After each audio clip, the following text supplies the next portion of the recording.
So why does that sort of that kind of regulation, I guess, of the social market, or excuse me, the sexual market value?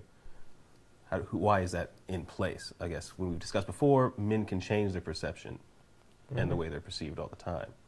Why to go to those sort of steps then?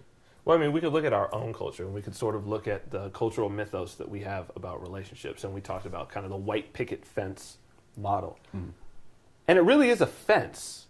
I think it's a good way of looking at it because, you know, our model of sort of monogamous marriage and the nuclear family, even when we just envision sort of the suburban landscape, are these little fenced in boxes. And it's a concept of like, I'm trying to keep everybody else out of my little castle.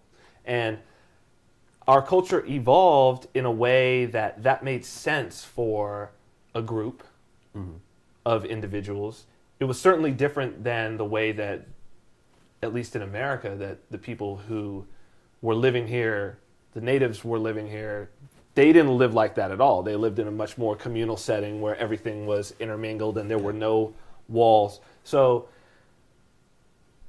in this case, you can see that it obviously is benefiting, you know, an individual who, for some reason, and then en masse as a culture, who believe that they are eminently in danger of their household, and particularly their woman as a man, being somehow snatched, taken away, removed from them. And they're putting a wall around, but it's not just to keep individuals out. Are these guys the same? Are these, we've kind of, you know, cut them in half between the lover and the provider. Like if those two are at play, is one beating out the other? Is one setting up these sort of regulations? Well, yeah, quite obviously. You've got the provider building the castle to keep out the potential lover.